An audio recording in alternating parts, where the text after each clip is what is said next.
This is the clips from several months ago, a conversation that Denzel and Spike Lee had about their movie Highest to Lowest, but it recently just resurfaced, and the reason it's blowing up again is because of how he directs this entire situation, okay? Some things that are kind of snuck in there, and he just does not grant those presuppositions. All right, let's jump into this clip. Check this out. Denzel, we see your character in the movie get canceled, quote unquote canceled, and then the next day, celebrated as a hero on the covers of newspapers, and I feel like that's very similar to how we see a lot of public figures get canceled in the real world. Do you guys consider being quote-unquote canceled a way that What does that mean, being canceled? It means you lose... How can you be canceled? It means you lose public support. Okay, so they ask him about cancel culture, and he basically rejects the entire premise, okay? He doesn't engage with the question, which, you know, to this young lady, who I'm sure is doing a great job, is probably frustrating. You're interviewing Denzel, and he's kind of like, you know, kind of almost being combative, but also being squirrely. And then he uses that opportunity to preach about God and his faith and all these things, which we're going to get to in a second. But I just wanted to point that out. So she rolled with the punches, and I like where he takes this. Check this out. Who cares? There you go. Who cares? You gotta. What made public support so important to begin with? I guess because followers now are currency, which you also speak to in the film. I don't care who's following. He's flat out cut her off. Okay? You can't lead and follow at the same time. And you can't follow and lead at the same time. I don't follow anybody. I follow the heavenly spirit. I follow God. I don't follow man. I have faith in God. I have hope in man. Okay. Can't follow anybody. You got to follow God. I don't have faith in man. I have faith in God. I have hope in man, right? And so this idea of like, you can't be quote unquote canceled if you've never signed up. Like if you're not playing by those rules, right? And I love that he points out that you can't lead and follow at the same time. And he's saying, hey, I follow God, right? He's anchoring his identity not in the world, but he's anchoring his identity in who God says he is. Okay, so let's go back to this. But look around. It ain't working out so well. Forget being So you say, I have hope in man, but it's not working out so well. followed. You can't be canceled if you haven't signed up. Don't sign up. It can't be canceled if you haven't signed up. That's a great line. Don't sign up. Okay. And then she kind of pokes and prods, but then Spike Lee jumps in. I listen. I think Spike Lee's a legendary director. I don't think he's a follower of Jesus, but I don't think he's quite tracking where Denzel wants to take this. But here's the thing, though. I'm about my father's business. That's who I'm following. Amen. Damn what people think. They could have it. A lot of people. If they don't like what I'm saying, don't listen. Don't follow. Spike Lee is trying to jump in, get a word, and Denzel's like, I'm about my father's business. They don't like it. They don't have to follow. They don't have to engage, right? See you later. To God be the glory. Follow that. Right? Hold your Bible the right side up. Upside down. Talk about it. So I first just acknowledge that the entire dynamic of this is super funny, right? Like Denzel seems to have came there wanting to preach, and poor Spike Lee is like trying to do press, and this young lady's just trying to do her job. This is a fascinating tension that they're walking through, but I like it. I think these sorts of conversations is important, and I think what's deeper level, I think what's happening is there's a desire for meaning and purpose and something beyond ourselves. I think that's where Denzel is driving this, and the fear of quote unquote being canceled and not being accepted is really anchored on an identity that is about other people and what the world says about you, instead of being anchored on who is God and what does he say about you. I think this is important in terms of the biblical worldview and the non-biblical worldview. A lot of people becoming celebrities for the guy that shot the guy in the middle of Manhattan. He became a star. So yeah, he's talking about was it Luigi? And by the way, that was a whole nother thing in terms of how celebrated he was. And he's an icon, and he's, oh my gosh, he's a sex icon, and women craving for him and all this sort of stuff, right? And so we do live in a society that, like, if you disagree with someone in someone's words or someone's views, you can use violence to impede on their freedom. And this is accepted now, right? This is I even see this when I was talking about the Luigi situation, I even saw people in my comments like, yeah, well, you don't get it. Like, yes, we understand the healthcare system is messed up and it needs reform and it has issues. That doesn't mean that it's on site for someone that works for these industries, right? And so Spike Lee points that out, which is really interesting. The guy in the middle of Manhattan. Right. He became a star. Right. So There's an difference between being known and recognized for doing something versus being known and recognized for being infamous, right? And being infamous. A lot of society today is people are famous because they're infamous or they're famous for fame's sake. They don't actually do anything. They don't write a book. They don't make art. They're not experts at anything, right? And so I think that's also, there's a generational probably divide here because these two are older. You know, Denzel's, I want to say probably in his 60s at this point, maybe his 70s. So he's an older gentleman. And so he's probably not into the modern view of celebrity culture, right? you got to question morals. You know, what are you famous for?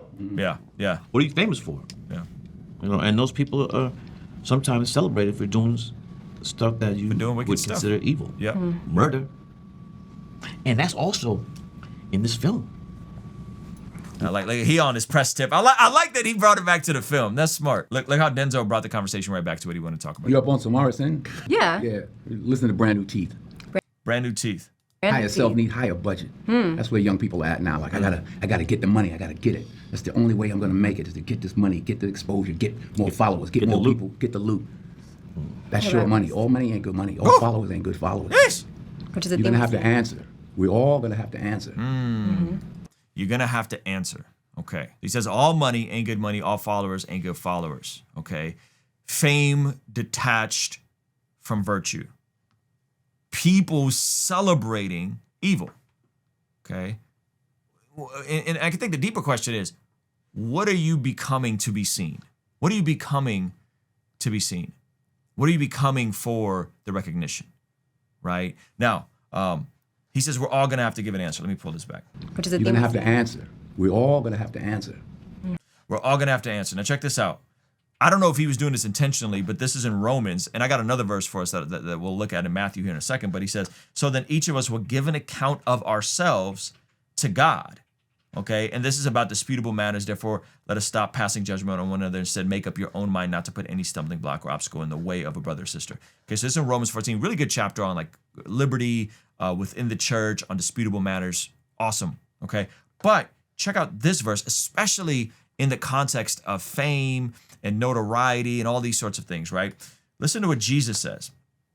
And this should, those of us that have audiences, those of us that are influential, this should give every single one of us a pause, right?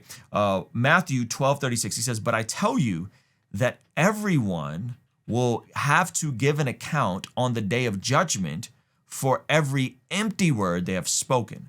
For by your words you will be acquitted, and by your words you will be condemned. Okay? So it says everyone will have to give an account for every word they have spoken. The NLT says, and I tell you this, you must give an account on judgment day for every idle word you speak. The words you say will either acquit you or condemn you. So I don't know how much of that is intentional on Denzel's part, but let's let him finish his thought. And also, what are you doing to get more followers? Yep. Yep. Come on now. What are you doing to get more followers? Yeah.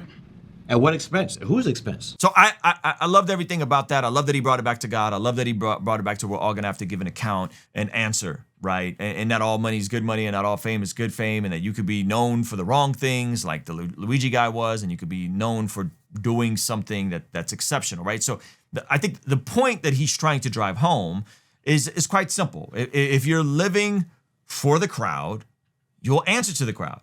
And if you're living for God, that's the only account that ultimately matters. Now, that is what we should be focused on. And the interesting part is that it's in our context, in America, in the West, when we actually do live for God and we live God's ways, that is a sure way for us to discover that we are in God's will. The way we discover God's will is through God's ways. The way we discover God's ways is by going back to God's word and examining what does God's word have to say about all these different things, about our faith, about our finances, about our families, about our health, all these different things, right? Connecting it all together. Because I think ultimately what's missing from this entire conversation is a degree of accountability and a degree of formation for every single one of us. And this is a tension that a lot of people feel right now. You know you're being shaped by something. The question is, what's actually forming you?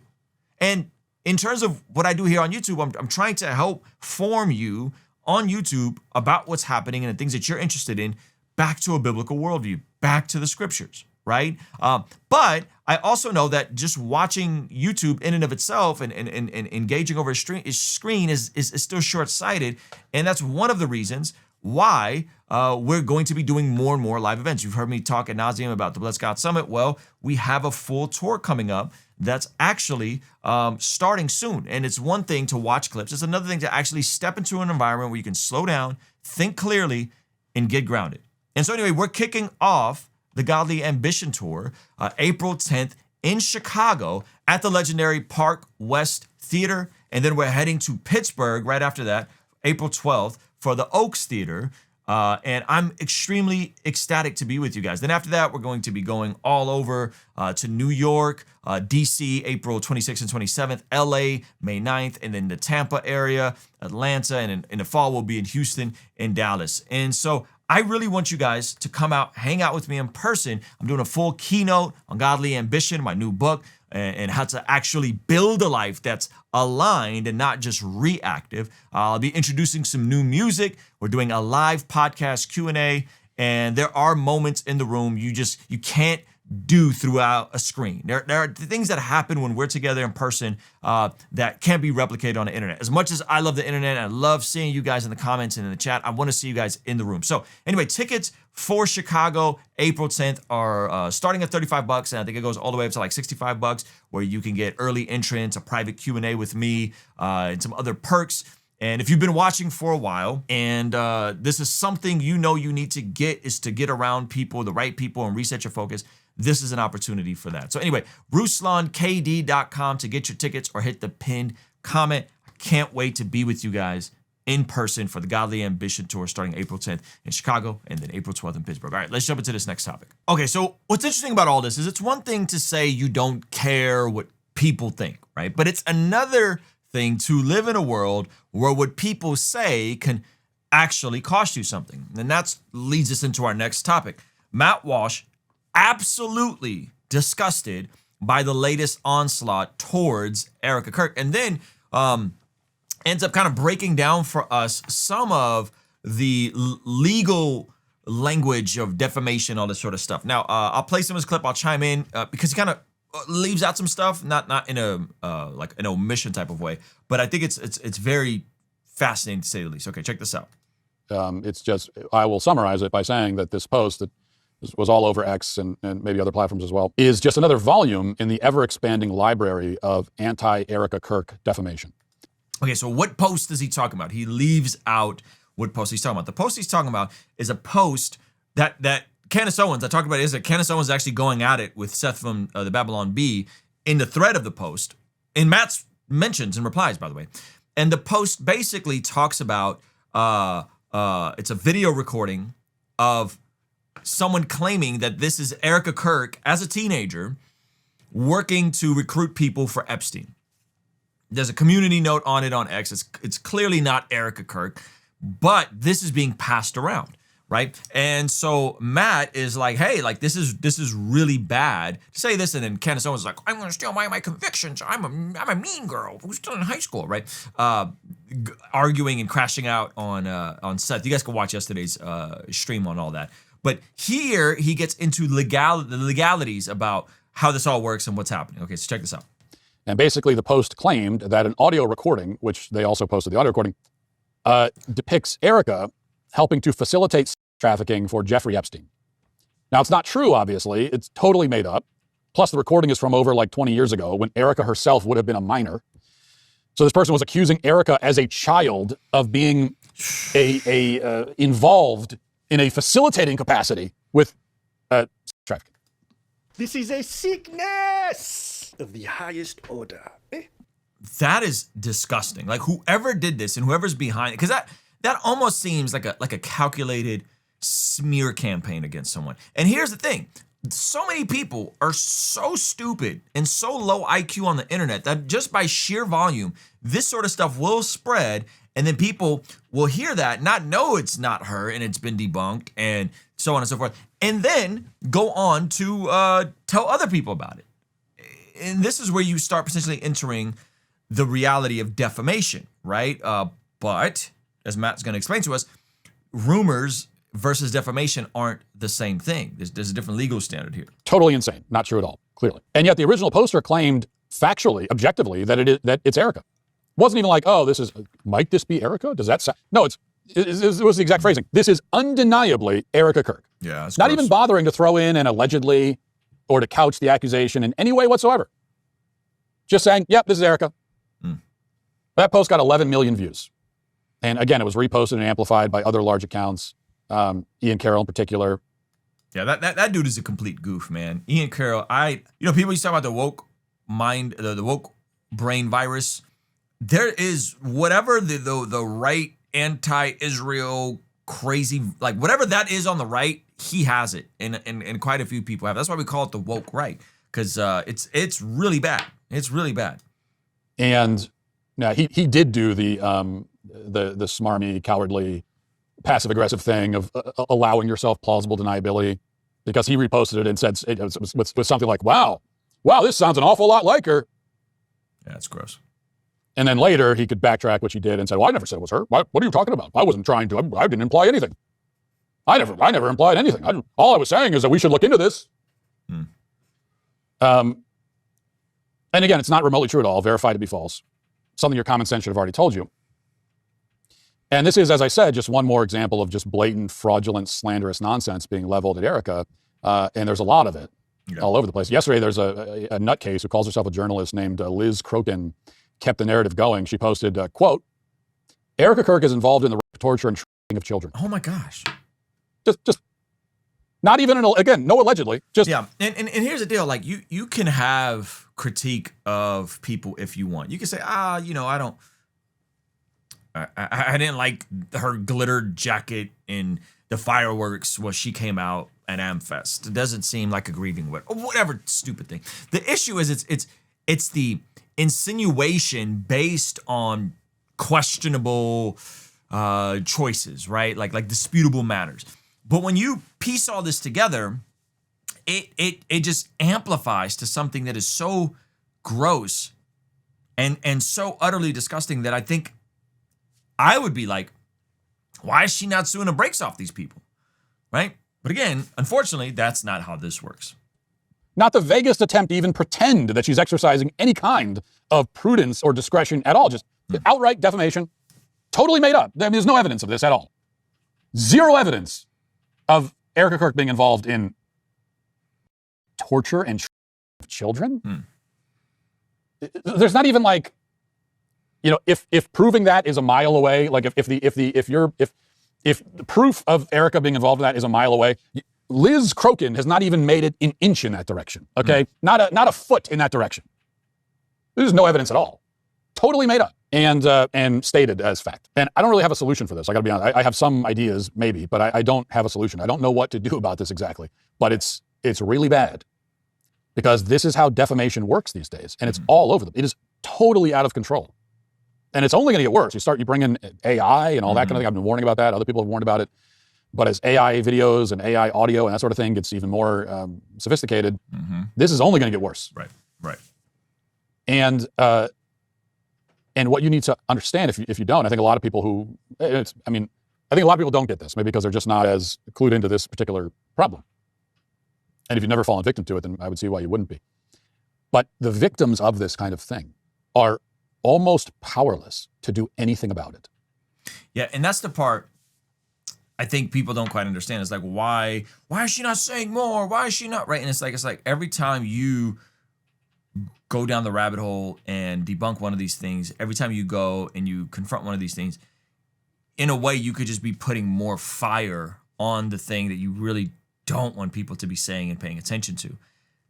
That's the tension in responding to anything. And as a public figure, I know this, right? It's like when I respond to something, unless I'm very careful and strategic and redirecting people to something, it could just become the Streisand effect. Oh, we weren't even thinking about that, Ruslan. Why are you responding? Why are you defending yourself? Right? I'll get that in the comments. And it's like, Well, because there's like really nasty, disgusting things being said that are untrue. Now, granted, thankfully, not to this degree. The stuff that's said about me is not to this degree, right? They're saying really awful things. But that's the tension that every single person that's a public person now has to live in. Is, well, if I respond to everything, you just get the Streisand effect, and now it's just bringing more attention to the thing you really wish people didn't pay attention to. There's almost nothing you can do about it. Yeah. That's the reality that I think most people don't quite understand. I keep hearing about Erika. People say, well, if none of this stuff is true, why won't she sue? Right. Well, I'll tell you why. And this is a case, again, here's a case study, microcosm. Can Erika sue over any of this stuff? Sure, she could sue. I mean, I hope she does, just as an outside observer. You can sue anyone. Yeah. Anyone can sue anyone. Right. That is for sure. Right. So if the question is, can so-and-so sue this other person? The answer is always yes, they can. You can sue anyone for anything. But to win a lawsuit, well, that's a different matter. Right. Because in order to win, she would have to prove that this person, first of all, posted this nonsense knowing that it wasn't true. Mm-hmm. That's proving malice. She would have to prove, that's the standard for someone, especially someone who's a quote-unquote public figure. Right? What's a public figure? Well, I guess like if a lot of people know who you are, then you're a public figure, basically. If you're not a public figure, the standard is a little bit lower. But if you could be considered a public figure by the courts, you have no hope of getting anywhere unless you can prove not only that the claim is false, but also, and in this case, the proving it's false thing would be easy to do because the claims are so ridiculous. But oftentimes, depending on what the defamation is, even that part is like proving a negative. I mean, there are many times when someone can make a claim that, oh, you said this or you did this. Now I got to prove that that didn't happen. I mean, infamously, proving a negative is very, very hard to do, even if it's clearly not true. That's why in a court of law, in a criminal court, if someone is accused of a crime, they don't have to prove they didn't do it, because we all understand that proving you didn't do something, like if you're saying, well, if you're coming to me and accusing me of killing someone, I don't have to prove to you I didn't, because in many cases I might prove that I didn't do or say this on this specific time at this. Unless there's video. Yeah. The burden of proof in a court case, a criminal case, is on the people presenting the case, the prosecution. And when you're suing someone for defamation, the legal standard is just hard because you got to show that there's a false statement that's presented as fact that's causing actual harm. And the burden of proof is on the accuser. Okay, so it's an even higher standard, legal standard for public figures, right? And so oftentimes the internet is optimizing for speed and efficiency, not accuracy. And if you're not careful to this, you could start believing a bunch of stuff that's nonsense that's actually hurting people, right? And so your allegations get treated like conclusions. And of course, as we've seen with the Tucker Carlson and all the clips he's had to pull down recently and the podcast he's had to edit, retractions don't travel as fast or as far as accusations. So it's like if something feels true, well, then it must be true. But the volume of a claim doesn't add to its credibility. That's the hard part. Now he's going to get into the legal reality of some of this stuff that's even harsher, that kind of connects to this Candace Owens situation. Check this out. Of me at that moment, I might not be able to prove that. Right. But no, the onus is on you. If you're accusing me, well, no, you have to prove that it happened. Right. And if you can't prove that it happened, then the assumption is that it didn't. Right. But over here, when it comes to defamation, it's flipped on its head, where you have to prove that the thing is not true. Okay, well, let's say you get over that hurdle, and in many cases you can, but not always. Well, now you have to prove that the person who said you did it knew when they said it that it wasn't true. And that's almost impossible to prove in most cases. Yeah, that is the legal standard for defamation. In the Candace Owens case about Bridget McCrone, that is why many people would theorize that they sent her so much evidence through the process to show, hey, here are the things she said, and here's what we provided. She said that Bridget McCrone is a male. Here's what we provided. We provided birth records. We provided her with being pregnant. We provided her with little kids. We provided her as a little kid. Here's all the information that we provided to show that this is not true. If she continues on in making this claim after this evidence has been presented to Candace Owens, then they're trying to build the case that now she is intentionally defaming someone with specific claims, not just vague accusations, but specific claims that she knows are not true. right? Harm has to be measurable, but also you have to measure that person knew what they were saying about you was not true. How do you do that with a bunch of crazy people on the internet repeating a bunch of crazy things? I mean, it's almost impossible. Like, how can I prove? So now I got to prove not only that I didn't do something, right, but I have to prove what was in your head when you said it. How am I supposed to do that? I can't do that. That's almost impossible most of the time. Right. And that alone right there is reason enough why 99% of the time when someone's being defamed, especially as a quote unquote public figure, it's like you don't even, I can't clear that hurdle. I can't prove malice. I can't prove, like, I know what you're doing and you know what you're doing. Common sense shows what you're doing, but I can't prove what's in your own head. I can't prove what's in your heart. Right. But it's more than that. She'd also probably have to prove damages. She'd have to prove that this specific lie damaged her in a measurable way. So it's not even enough to prove that, oh, it's not true, and then prove that, well, you knew it wasn't true. But then you got to prove, in many cases, that this actually harmed you in some way. Which ironically, if you're being lied about all the time by lots of people, it's even harder to prove damages from any one specific claim because you're being damaged all over the place. It's like a firing squad. You know, when 10 guys are firing at you, how do you know which one actually hit? That's awful. That's awful. That's awful. So it's like if you're constantly getting smeared and attacked, well then, how do you prove damages? You know, how do you prove this is happening to you? Yikes. And then she'd have to hope, even if she gets through all that, somehow. Yeah. Then you got to hope that the broke bastards who are saying all this stuff about you actually have the funds to pay, which they probably don't. And all this will take time in court, years potentially, to work itself out. Yeah. Because you could also just be suing broke people, and so you're really just suing to make a statement, or worse, you're being, I guess it's kind of messed up, being malicious to sue someone with the hope of bankrupting them, which I also don't think is, wise. Because you're not going to get anything out of it. You're just trying to make an example, which I think sometimes that could be appropriate, right? Someone's, like I think in the case of Candace Owens, if she has been shown evidence that Bridget McCrone is a male and she continues repeating those claims, I think there's something to, let's make an example out of her. She can't hide behind the First Amendment. That's not how that works, right? It's similar to Alex Jones now, crashing out and seemingly relapsing because he lost his entire InfoWars things because he said false stuff about the Sandy Hook situation, right? It's sad. And even if she wins, it won't make a difference to the people who have decided already that she's, a villain, that she's some kind of super villain. It's not going to matter. They'll just use the lawsuit as proof that Erika has something to hide, right? This is the game. They say, well, if it's not true, why aren't you suing? And then she sues, and then they say, oh, you're suing. You're trying to shut me down. You're trying to censor me now. Oh, it's now I'm over the target. So no matter what, it doesn't matter. No matter what, it doesn't matter. And we all know that. Yeah. It's a lose-lose. It's a lose-lose. Yeah, I mean, listen, at the end of the day, this matters because words don't just disappear. What was the passage that we were looking at earlier, right? Matthew chapter 12, verse 36. And I tell you this, you must give an account on Judgment Day for every idle word you speak. The words you say will either acquit you or condemn you. Okay, so let's look up in the original Greek. And by the way, this is Logos Bible software. I use it all the time. I do my Bible in 2-year plan on here. You guys can get a free 60-day trial. And we have some trainings available on Patreon for free for you guys as well. So if we look up this word idle, we go to the original Greek. Aros. Idle, lazy, useless, inactive, unemployed, worthless. So every useless, lazy, ineffective, empty word that you say, you're going to have to give an account for, right? So this isn't just malicious, this is also lazy. Now, one of the other cool things about Logos is that I could also hit this little insights button and it'll take me to some different commentaries about what this is communicating, right? So here I got the Faith Study Bible. This is a commentary here that if, and the cool part is as I scroll, it's showing me what the different commentaries are saying, right?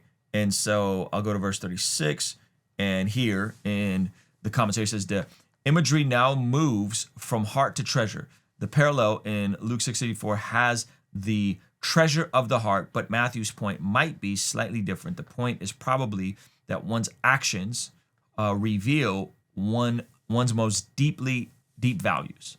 Okay, and so there's these different commentaries that if you're like stuck on a verse, you can try to examine it. Now, I could also do this. Check this out. This is cool. This is Logos's new feature under their Study Guide Assistant. And the Study Guide Assistant is, in my opinion, the dopest use of AI that I've seen because it's basically AI with guardrails, right? So I can go into here and I could say, why is Jesus so hard on idle words in Matthew. It seems like these aren't words to defame, but just lazy, useless speech. Okay, so I could search that. And then I'm doing this in real time, by the way. So like this video obviously is edited, but I'm doing this in real time. And so what this is doing is it's running my question through all not the internet, like ChatGPT start hallucinating. This is running through the Logos library of books. So check this out. Logos rebukes me. I love this. Jesus isn't being harsh about casual conversation itself. He's addressing something deeper about accountability. The Greek term for idle words means careless or inactive or unprofitable, which is broader than you might initially think. Idle doesn't mean you can't tell jokes or discuss everyday topics, which we do here on the show. So thank you, Logos, for not condemning what we do. If those things relax and restore, they're productive.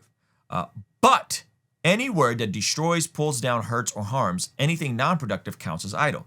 The severity comes from a fundamental principle. What comes out of a person's mouth originates from the heart. Matthew 15, 18 through 20. Making speech a window into character. Whew!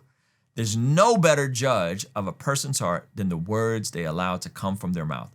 Jesus isn't condemning thoughtless chatter in isolation. He's saying that even seemingly insignificant words reveal what's actually inside of you. It's not just evil words that demand accountability. Even careless or idle words can be used as judgment against the speaker, because even the slightest deviation from God's perfection condemns a person in God's eyes, even though the Pharisees' blasphemy was far graver. The real tension is this.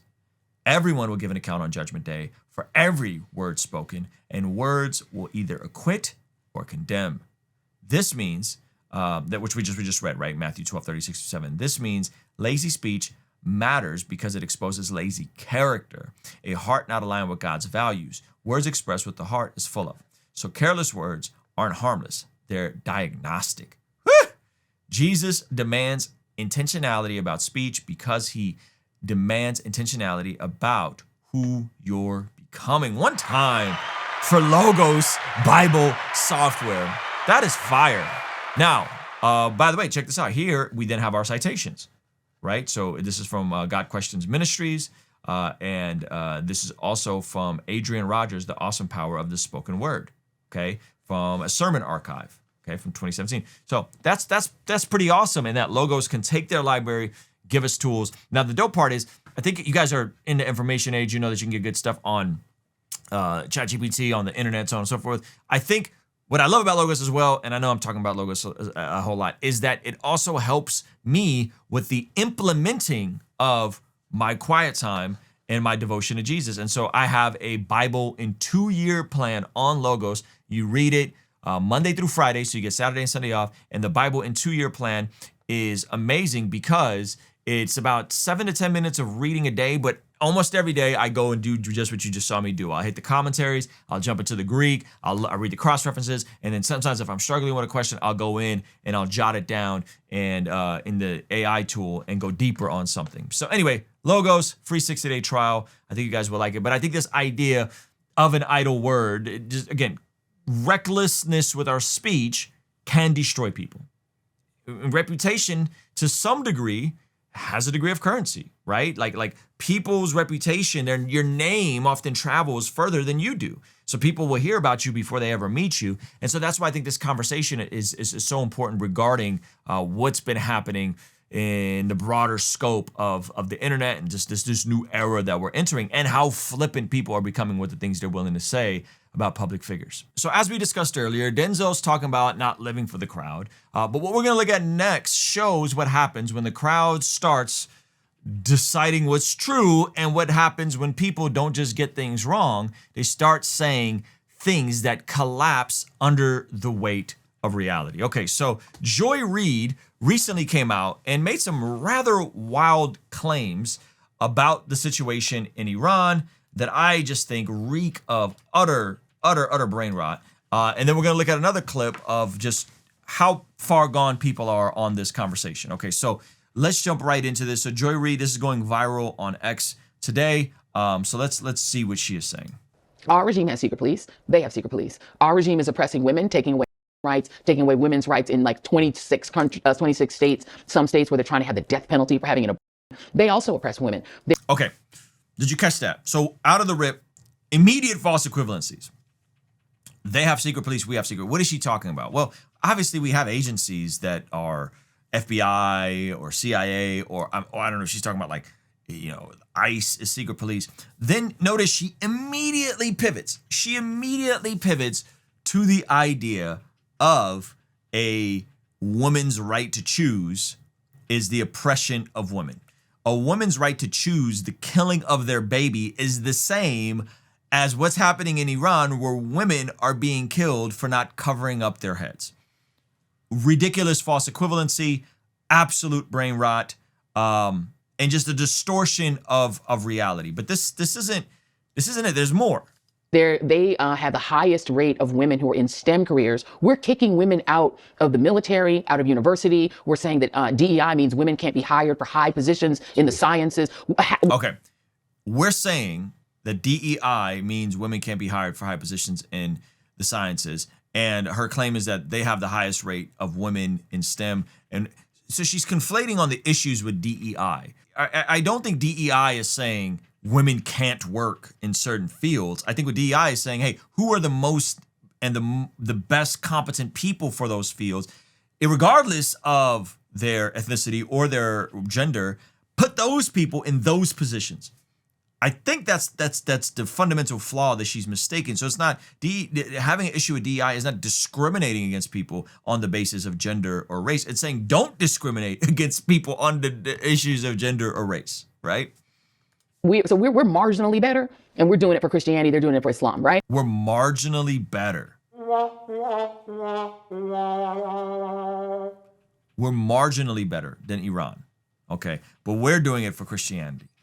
Yeah. So it's like we don't get told those things because it would take away the kind of... We don't get told those things. You're saying those things right now, publicly. It's viral. No one's suppressing your voice. We're amplifying it because it's stupid. And stupid ideas should be exposed. So no one's saying you can't say these things. American exceptionalism narrative. She thinks that America is not exceptional. I don't understand why you can't acknowledge that America is exceptional. This is still the country that most people want to come to. This is how a lot of the ICE mess happened, is because of the executive order on day one where Biden said you can be caught and released in America while you wait to hear your asylum claims. So you don't even have to have any sort of legal entrance. You could just come and wait, and then 6 months later or a year later, you'll get a case, and you may or may not show up in front of the judge. And then on day one, Trump overturned that to catch and release in Mexico. And all of a sudden, people stopped flooding the borders. Who would have thought? Okay, so this is my buddy Shane. He did this video, this social experiment that I think exemplifies the brain rot that we're seeing from some of the points that Joy made about the unborn. Petition going on. We're trying to end animal. So when the pound is overrun, they're just killing these puppies instead of saving them, finding them a place to live. So is that something you'd be against? Sure. Okay. Well, thank you so much. And then follow-up question super quick. So in America, actually, we do the same exact thing to little babies. We call it women's health. We're killing kids in the womb. Is that something you're against too? Yeah, I'll sign it, yeah. Yeah? Why are you seem like on the fence about it? I don't really have an opinion on it. You don't? No. Do you have a strong opinion on the puppy abortion issue? I mean... You were pretty quick to sign it. Yeah. Why hesitate with humans? The teens, we don't know. Yeah. Isn't that wild? You don't even have to think when it's a puppy. It's a human being. Yeah. And it did nothing wrong, right? Jeez. Yeah. Where do you think the hesitation came from? I don't know. Doesn't it feel weird? I'm not putting you on the spot. No. But doesn't it Shane, you're totally putting her on the spot, bro. feel a little strange how easy it was to dive in on the puppy one? But when it says human, it's like, whoa. Yeah. There's a lot of things to think about. So I'm Shane, and we're trying to get this petition signed to end animal abortion. So like when the pounds are overrun, what's going on is that they call it euthanization. They're killing these puppies in the womb instead of finding them a place to live. I just think that's messed up. Like we shouldn't be killing puppies. Is that something you guys would be against? I'm against it. I just don't sign petitions like that. Okay, but you would? Sure. Okay, so let me ask you a follow-up question really quick. So in America, we actually do the same exact thing to babies. Is that something that you'd also be against? I'm good. Have a good day. Anyway, so that's just to illustrate how insane that false equivalency is, and how most people are stuck in not knowing the difference. They would never want to see animals killed in the womb, but they're okay with babies being killed in the womb. But here's another video that's even better of how far we've come on some of this brain rot. Check this out. Who do you have more in common with, a Trump supporter or a radical Islamist? Radical Islamist. You saw someone wearing one of those red hats chanting "Make America Great Again," or you saw someone shouting "Allahu Akbar" running down the breezeway here. Who would you feel more safe with? The one shouting Allahu Akbar. Yeah. You would support the radical Islamist. Yeah. What is it about Trump supporters that you don't think you'd get along with them so well? I'm gay. But you would get along with a radical Islamist? Yes. She doesn't understand what the radical Islamists have to think about her. Last time I checked, we weren't throwing the gays off of the roofs. Last time I checked, in America or in Israel or anywhere. But apparently they don't know that is actually what happens in Gaza, or it was happening in Gaza. I think Gaza is obviously dealing with what's happening in Gaza. So she yeah. So it's like this is that willful ignorance of people. Now again, if you don't like Trump, I'm not mad at you, but to say you would rather side with the radical Islamists is crazy talk. And you're gay? Yes. In solidarity with radical Islamists, would you look at the camera and say in solidarity, Allahu Akbar? Allahu Akbar. Oh my gosh. Do you say "Make America Great Again" in solidarity with the Trump supporters? No. What is a bigger threat to America today, radical Islam or Trump supporters? Trump supporters. I'll say Trump. Trump supporters and MAGA. Yeah. I would say Trump supporters and MAGA. This is crazy. What's a great threat? Trump supporters and MAGA. I would have to go with the Trump supporters. Trump supporters and MAGA. Trump supporters and MAGA. I'd say MAGA. But we should be able to allow people to be who they are. Yeah. Even if they're a radical Islamist. Yes. There's no right to judge that. So if someone came running down the street, Allahu Akbar, or if there was someone on the opposite side saying, "Make America Great Again," got my red hat on, which side would you run to? I don't know. As Christians, and we're following Christ, do you think it's important to call out radical Islam? No, because it's a freedom of religion. Yeah, it's a freedom of religion. How many terrorist attacks did Trump supporters engage in last week? So many. Just guess. Thousands. If you're a radical Islamist watching this right now, we pray for your conversion. It's whatever they want to do, then do it. Whatever they want to do, then do it. Whatever they want to do, then do it. Whatever they want to do, then do it. Whatever they want to do. In those cases, it's just within the last couple weeks that they highlighted.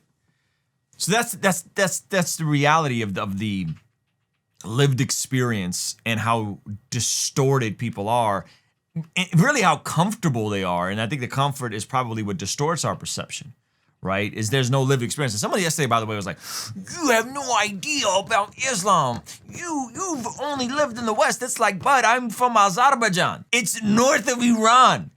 You goofs." Like, I'm here as a refugee because of the tensions with the Arzi Muslims, which is the same type of Islam that's practiced in Iran, by the way.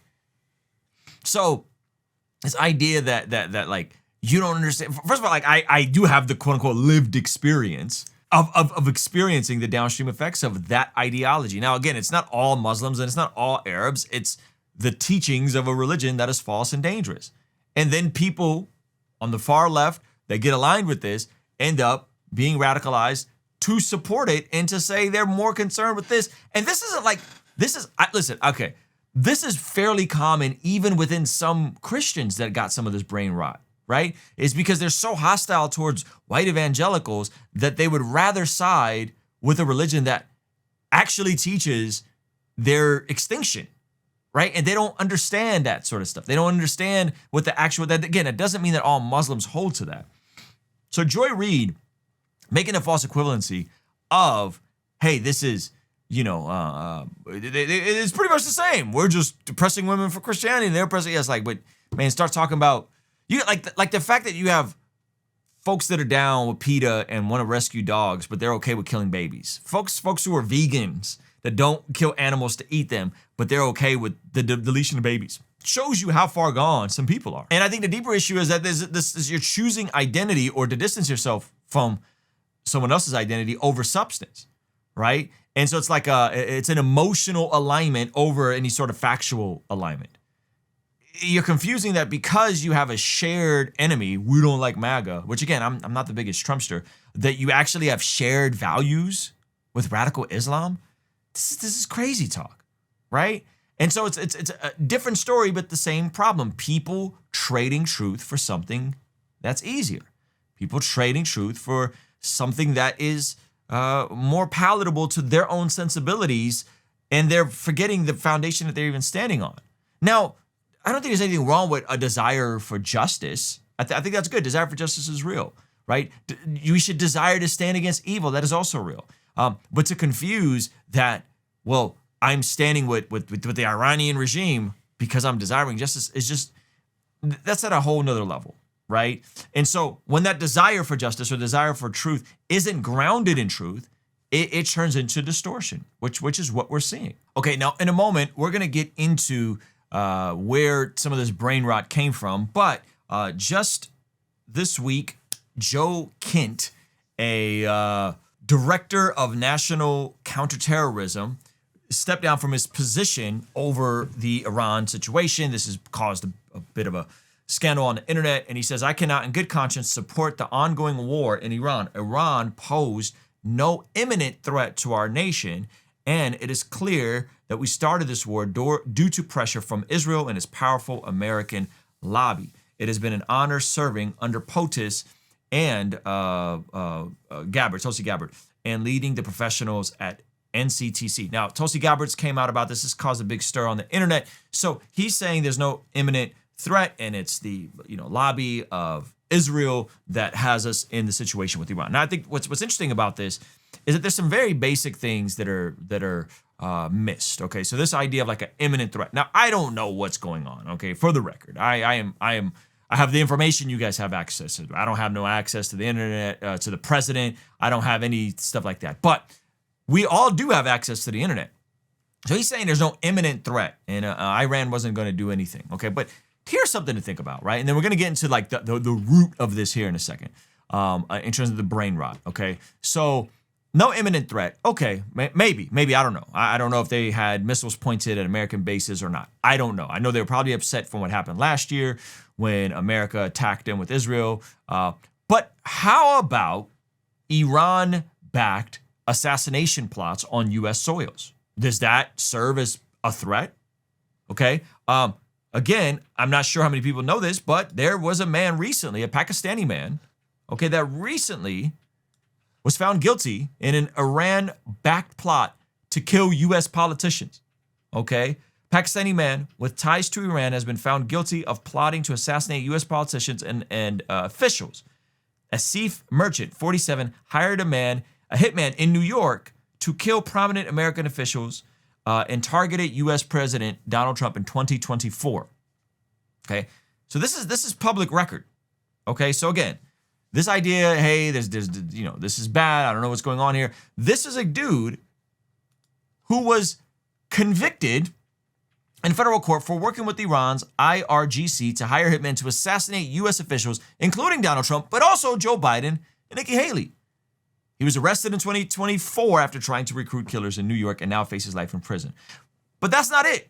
There's also Farhad Shakiri, also an IRGC-linked operative directing plots from Iran tied to attempts on Donald Trump and the descendant, Misa Al-Anjad. Okay, so that's also, you guys can Google this. All this you can Google. There's also Krasila Reveria, convicted and sentenced to 15 years in an Iran-backed assassination plot in New York. These are just recent ones. Like, we're not talking ancient history. This is right now. This dude just got sentenced right now. So these aren't random lone wolves. This is state-backed terrorism funded and directed through the IRGC, targeting people in America. So you've got a regime that's funding hitmen on U.S. soil, targeting presidents and citizens, okay, running sleeper cell operations through intermediaries. If there's sleeper cells here, that means they're an imminent threat. If there are people here trying to hire and pay people money to kill someone and they're being intercepted, that means there's an imminent threat, not to mention the death to America in the streets chants. That's not some distant geopolitical debate. That's a fight right here, whether you like it or not. And again, we can debate foreign policy. We can debate how much of a threat was Iran and how imminent was it and all that sort of stuff. But pretending there isn't a threat or acting like it's all just a reaction is willful blindness to us. Now, we're going to get into the brain rot of some of this stuff, but let's go back here and let's see the response. This is a response about this from Caroline Levitt. She says, there are many false claims. This is the guy who just stepped down in this letter, but let me address one specifically. Iran posed no imminent threat to our nation. This is the same false claims that Democrats and some in the liberal media have been repeating over and over. As President Trump has clearly and explicitly stated, he had strong and compelling evidence that Iran was going to attack the United States first. This evidence was compiled from many sources and factors. President Trump would never make the decision to deploy military assets against a foreign adversaries in a vacuum.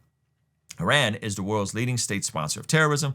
That is a fact. The Iranian regime is evil. That is a fact. It proudly killed Americans, waged war against our country, and openly threatened us all the way up the launch of Operation Epic Fury.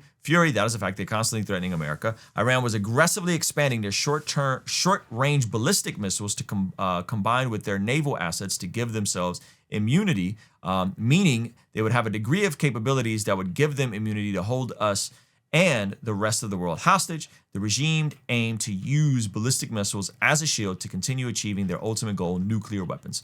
The president, through his top negotiators, gave the regime every single possible opportunity to abandon his unacceptable course by permanently giving up their nuclear ambitions in exchange for sanctions relief, free nuclear fuel, and potential economic partnerships with our country. But they would not say yes to peace because obtaining nuclear weapons was their fundamental goal.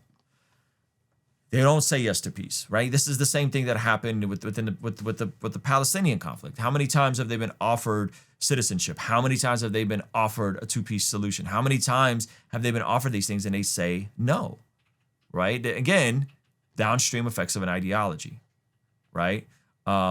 President Trump ultimately made the determination that a point attack with Israel would greatly reduce the risk of American lives that would come from a first strike by the terrorist Iranian regime and address this imminent threat to America's national security interest. Again, I don't know if that's true or not, but that's what they're claiming.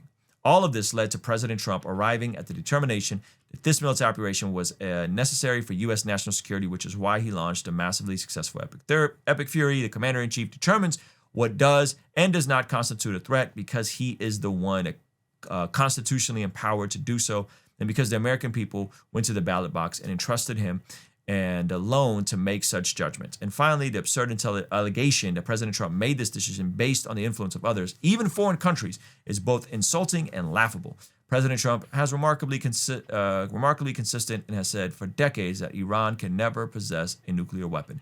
As someone who actually witnesses President Trump's decision-making process on a daily basis, I can attest that the fact that he is always looking to do what's best in the interest of the United States, period. Okay, so America first, yada, yada, yada. So that's what they're saying. There is another video you guys could check out on this. Now, we'll see some allegations here that Israel is making America go to war and this whole thing. This is a really good video you guys should go check out. This is Elephants in Room channel. I think he does really good deep dives on these sorts of things. This video is titled, Does Israel Control the U.S.?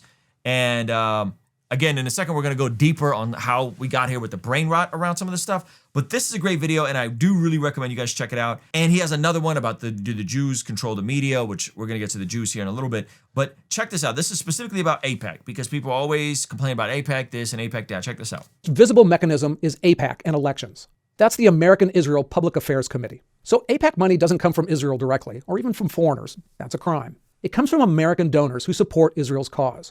So let's look at how that lobby actually operates. AIPAC spent roughly $100 million in the 2024 election cycle, primarily through its United Democracy Project, a super PAC. That's serious money.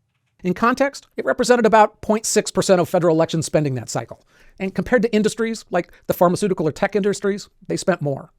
Okay, so AIPAC is spending 0.6% of the revenue that's coming in for lobbying. 0.6%, so not even a percent. So this idea that AIPAC is buying up American politicians and spending all this money, they're spending less than other industries for a fact. Ending that cycle.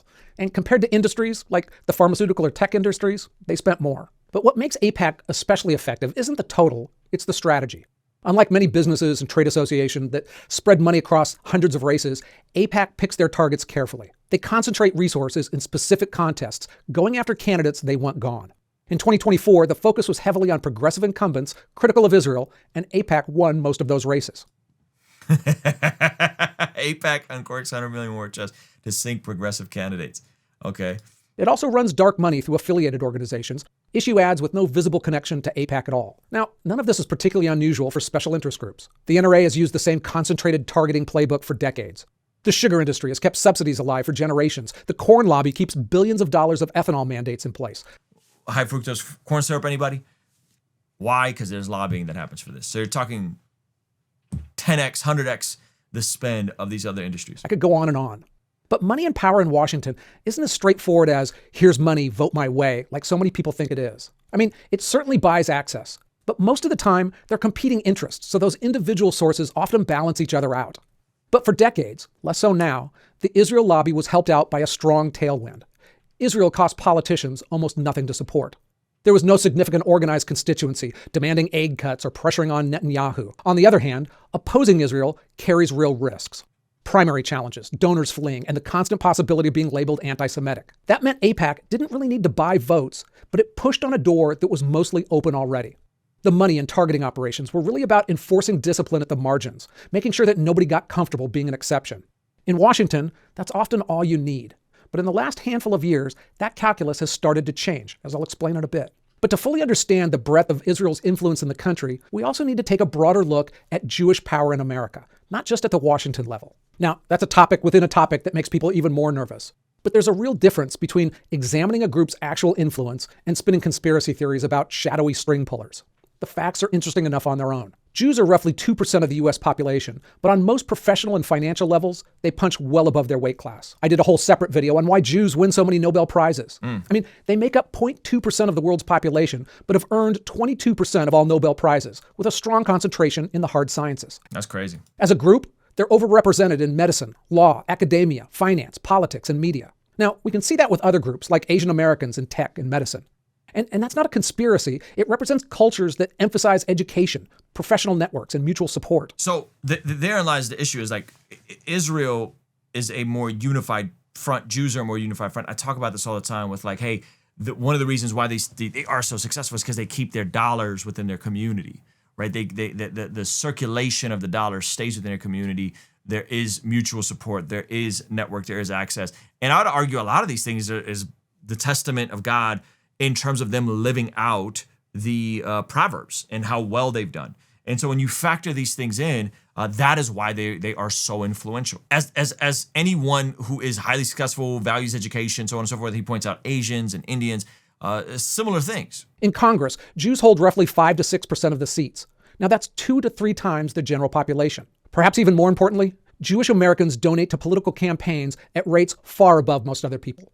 Some studies have even shown that Jewish donors make up roughly half of major fundraising for the Democratic Party.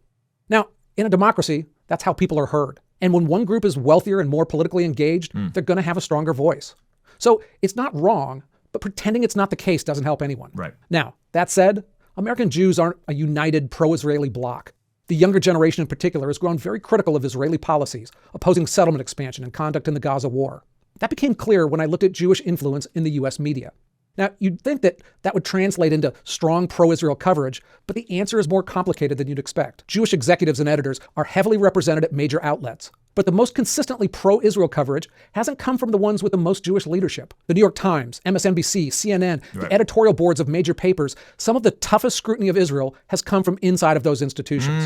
In some cases, from Jewish reporters and editors themselves. On the other hand, Fox News and conservative talk radio has been far more reliably pro-Israel than those other outlets.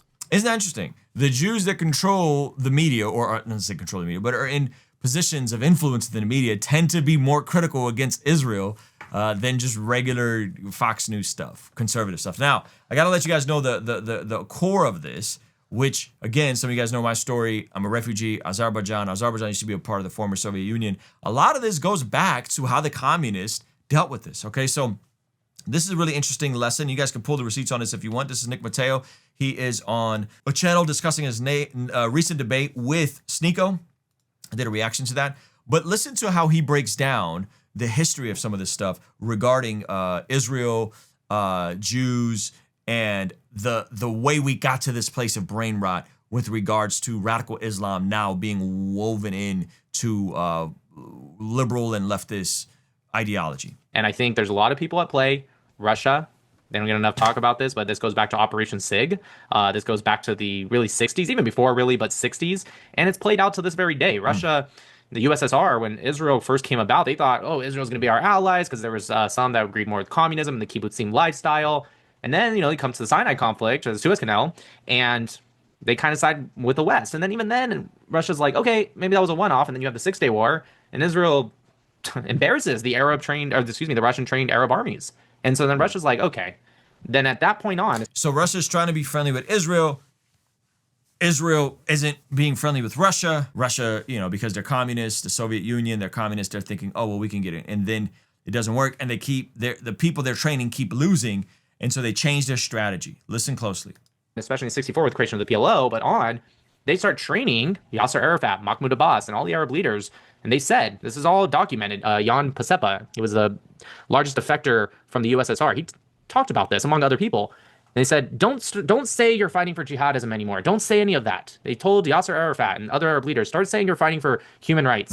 Call it an apartheid. All the buzzwords you hear today, it all comes from this. And they knew. They said, you have to speak to the language of the West. In Arabic, go ahead and say that. In English, at the UN, say these words. And they never looked back. It's been the same. And we see it today. They funded universities. And now who funds the universities today? It's not Russia, it's Qatar. And so it's the same playbook, different actor. That's right. Yeah, same playbook. And crazy. So you had the Soviet Union, who was frustrated with Israel, giving the playbook on how to communicate to Westerners. Don't talk about the jihadi stuff. Settle down on the radical stuff. You need to talk about oppression and apartheid and all these different things. And that is how you have people now saying, oh, I identify more with radical Muslims than I do with, conservative voters, with MAGA. That is how we got here. And so much of this is so pervasive. And so here's the source on this. Soviet Union defector Ayan Mihai Pacepta spoke extensively about Soviet involvement in fostering Islamic anti-Americanism and anti-Semitism, which he explicitly linked to the rise of modern Islamic terrorism and by extension the jihadi narrative used against the West. Pacepta, who was the highest-ranking intelligence official from Eastern Bloc to defect, argued that the KGB was instrumental in cultivating anti-Americanism in the Middle East. And here it says that he had connection with the Yasser Arafats and the anti-American rhetoric to brainwash people on the West with regards to the communistic frame of oppressor-oppressed complex and minimizing the language of jihadi so they can be more appealing to the West. And that's what we're seeing. That's why even the slightest criticism of any of this sort of stuff, the slightest criticism of like, hey man, you guys talking about women's rights and you're mad at Epstein, but your prophet married a 6-year-old and consummated the marriage at 9. How dare you say that? It's Islamophobic. How dare you? You don't understand. But this is so prevalent, right? And so it comes from the same tree of brain rot, unfortunately. And all this brings us back to the same pattern, but from the other direction. You see, on one side, people ignore real threats and replace truth with ideology. On the other side, people take real concerns and then turn them into conspiracy theories. And this is where things go completely off the rails, because now you got folks like Calvin Robinson and Joe Webbon critiquing rap music. And somehow it ends up coming back to blaming, you guessed it, the Jews over a frequency change. I can't make this up. Okay, now this isn't even like a sophisticated rap conspiracy where all these folks got together and they owned the prisons and they told the gangster rappers to make more gangster rap so they could fund the prisons, and they're like kind of loosely connecting the Jews to that. No. This is like completely like nonsensical hogwash. Okay, so I've been tagged a bunch of this on X. You guys know I had the debate with Joe Webbon a couple months ago. Me and God Logic flew down there and had the debate on interracial marriage. And I like Joe. Like as a dude, he's a sweet guy. But he just unfortunately, Joe, you got to stop getting in the way of yourself, man. Stop having these really goofy conversations and asking Calvin Robinson for a hot take on music. He does not know what he's talking about. That I'm going to demonstrate that for us here in a second. But let's just get through and suffer through this minute, 7 seconds of absolute buffoonery. I feel as though rap as a form of music, take the lyrics aside, the substance aside, the music itself, maybe not inherently evil. I don't know if I would. Well, it's degenerate Quite as far. by design. But the music, it's So I like that he said maybe not inherently evil, but then Calvin said it's degenerate. Itself it's to say that, like, here's Mozart or Handel's Messiah, right, and here's rap, but the lyrics are Christian now. I changed the lyrics. It's not about the lyrics; it's about the music itself. So okay, so Joel is saying, hey, there's this thing about the lyrics, but the lyrics are Christian now. Calvin Robinson, who, from my understanding, has been excommunicated from multiple churches and all this sort of stuff, and has really been flirting really closely with a lot of this anti-Jew nonsense, is now going to give us a take on frequencies in music. Okay, now let's hear him out. It's about the music itself. So the Mozart's music was shaped around the mass. It was shaped around the Christian theology and the worship of God. Okay, that's content. Keep that in mind. Yes, Mozart, different content, but he's now going to jump off the rail and say it's about frequencies. Rap music was centered around rebellion against society, and it was sexuality, violence, but it's deeper than. Okay, so then he makes a claim rap music was centered around this. Now, I think if you go back and you listen to the first couple, rap songs that went viral in 1979, Rapper's Delight, Run DMC, I don't know if you could argue that. I think a hip, a hop, the hippie to the hip, hip, hop, you don't stop the rocket to the bang, bang, boogie, and up, jump the boogie to the rhythm of the boogity beat. Now what you hear is not a test, I'm a rapping to the beat. It was rapping about rapping. It was about rapping, about having a good time. Was it about rebellion? Was Run DMC about rebellion? I think that's a bit of a reach if we're talking the first decade of rap, like everything up until gangster rap. Yes, gangster rap went completely off the rails, but you're starting the timeline way late. Like you're starting the timeline in 1991, NWA, Dr. Dre, Snoop Dogg. What about the first 10 years? What about,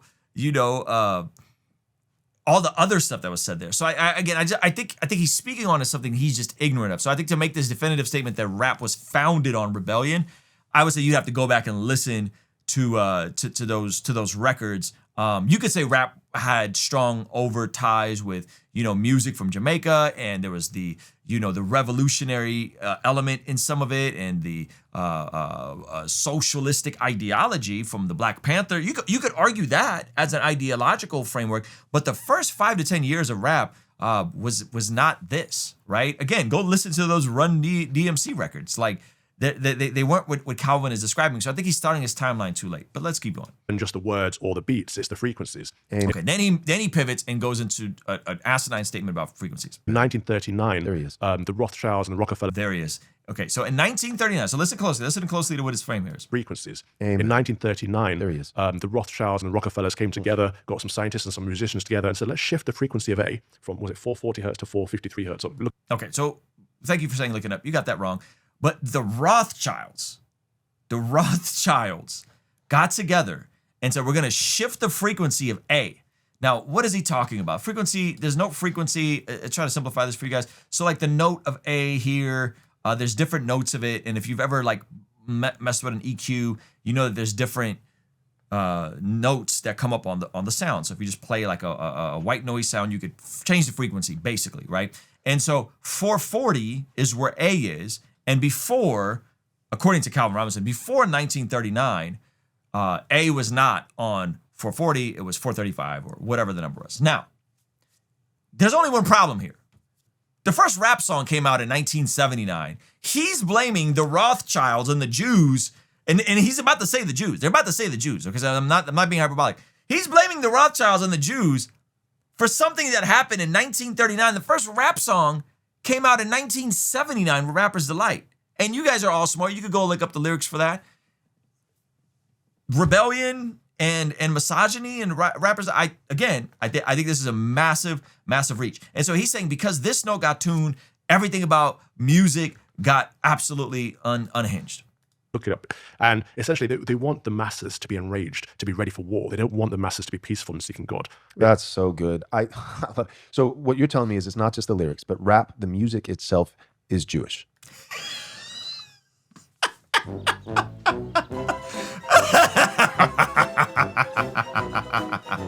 I gotta run this back. To be peaceful and seeking God. That's so good. So what you're telling me is it's not just the lyrics, but rap, the music itself is Jewish. Yes. I love it. I love it. I feel as though rap. Oh, I love it. The music itself is Jewish. Oh my gosh. Oh, the amount of brain rot in one clip. Joel, I don't usually watch this stuff, but this is really bad. Like this is okay. All right, let's try and break this down. Okay, let's anchor ourselves in reality. Spoiler alert: there was no moment in 1939 where all the elites gathered around a shadowy cabal and changed music to corrupt the people because they wanted him in range. That is just not what happened. Here's what happened: pitch has been inconsistent for centuries because instruments, unlike today in the digital world, had to be tuned to a specific frequency. Around the 1800s, some orchestras were tuning A, and that note of A that he's talking about, to 422. France then standardized it to 435. In 1859, in the US, it was A44, okay? That was already adapted by the American Federation of Musicians in 1917. Then in 1938, there was an international conference in London where A became 440. This became the recommended standard. Okay, so this had already been fluid. Now you guys can look this up. Look up the British Standards Institution, 1939 Conference on Pitch Standardization. It was formalized globally in 1955, reaffirmed again in 1975. That's the International Organization for Standardization, ISO 16. Not to be confused with ISO, the operating system, okay? So why 440? Not because it was spiritual, but because it was practical. You see, instruments needed to match across countries. Radio broadcasting required frequencies. Why? Because if you got a bunch of instruments and A is tuned to different frequencies, one is 440, one is 435, that is going to affect the rest of how the notes sound. But 440 was already widely used. Okay, 440 was easier to generate electronically than 439. As you know, most music went digital. The BBC tuning frequency, 440 hertz versus 439 hertz electronic generation. You guys could look the paper up by Thomas J. Kavanaugh, okay? Now, today, 440 is just a reference pitch. And you guys could all verify this. The National Institute of Standards and Technology, they literally broadcast at A440 for calibration, to calibrate all the instruments so they're in tune together, okay? Now, again, I don't know if Calvin understands how music works, but that is the reality, is that it was just pragmatic to get together. There was no shadowy cabal, there was no Rothschilds, and nobody get together and said, we're going to do this to get the masses to act crazy, okay? This is engineering, not ideology, not theology, not conspiracy, no Rothschilds, no Rockefellers, no secret 1939 flip, no evidence 440 was moral or their spiritual properties, just globalized standards over time. Now, here's the hilarious part. If you think about what was being said here, is this doesn't just affect rap music. This affects all Western music. Like, all Western music is tuned to 440. That's the hilarious part about this. And so if you want to make the argument that from 1939 until now, all music is bad because of one frequency change, you'd be an idiot, okay, as far as I'm concerned. Now, let's talk about rap music for a second. And I'm not just saying this because I got a rap album coming out. And I do have a rap album coming out. And I was a rapper full-time from 2015 to 2021. And I love hip-hop music. I think it's an awesome expression created in the South Bronx with people that didn't have access to music schools, didn't have access to instruments, and they made something from nothing by taking the break beats from 70s records, looping them, and figuring out ways to innovate in rap. You may not like rap music. You may not like it as an art form, okay? And you may want to critique it. But that's a different conversation, okay? We can talk about the violence, the nihilism, the greed, the sexual ethics, what it forms in people over time, and all of that is fair game. I mean, there's research on this, right? There's research that suggests that, hey, consistently listening to violent lyrics and exposure to violent lyrics can increase aggressive thoughts, okay? That's fair. Those are real conversations to be had. But saying rap is evil because of 440 hertz, that's not discernment, that's superstition, friends. And here's the deeper issue. People aren't crazy for wanting to understand what's shaping culture. That instinct is correct. We want truth. We want to make sense of the world. We want clarity. We want to know what's real. But when that hunger isn't grounded, it gets hijacked with goofy takes like this. It gets hijacked with nonsensical claims about rap music and frequencies, and it's the Jews that did it. It all goes back to the Jews and the Jews that are, and it's like, come on, man. Calvin, you got to do better than this. You guys could be more sophisticated in your critiques of rap music if you wanted to be, and more sophisticated in your critiques of geopolitics. But this is just nonsense. Like, it's absolute dumpster fire nonsense to claim this, okay? And so, again, we're seeing this through line. We're seeing people replacing truth for what fits their own sensibilities. People replacing truth for whatever biases they have and whoever they want to dunk on this week, right? We talked about Denzel at the beginning of the show, him pointing to courage. We talked about the defamation conversation and ultimately needing to point to truth. We talked about Joy Reid shows how ideology can distort reality, right? Where she thinks that Iran and America are equivalents. But the Iran case reminds us that some threats are real. And now this nonsense. So this shows what happens when discernment collapses into fantasies. Different stories, same warning. And if you don't love truth, you will believe almost anything. Like shadowy Jews getting together and changing the frequency of music. And it's not even sophisticated. Like, they could have said the Jews got together and bought the private prisons and gave money to Snoop and Dre to make more debaucherous music to lead the youth generation. It's like, that would have been a better and more sophisticated conspiracy than this nonsense. Oh my gosh. Okay, anyway, that is the show for today. If you enjoyed it, make sure you hit that like button. Make sure you let us know where you're watching us from. Make sure you're subscribed.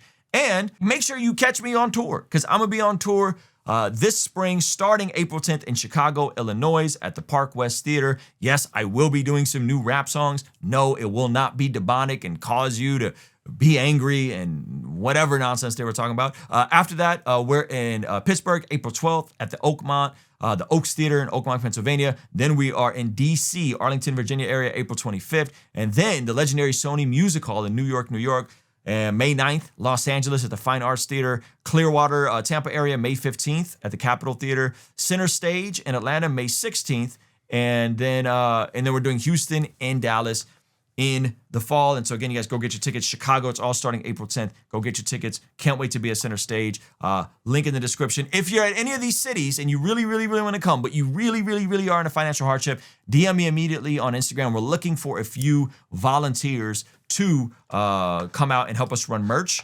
We will have merch at some of these events. And if you want to support what we're doing, continue supporting, you could also check out our blessgod.co shop. We got some amazing stuff on there. Our 60-day Occupy Till I Come devotional is back in stock. We have some other pieces available, some hoodies, some shirts, all that sort of stuff. Or if you want to go the extra mile and partner with us on Patreon for $6.99 a month. That's the price of a cup of coffee. Partner with us on Patreon. You get access to our podcast before they go live. You get access to some discount codes for the shop. We're going to be doing more Q&As back there. It's going to be awesome. So if you want to partner with us that way, Patreon is below. Guys, thank you so much for hanging out. Hopefully this video encouraged you, inspired you to continue living a life that blesses God. All right, I'll see you guys tomorrow. Peace.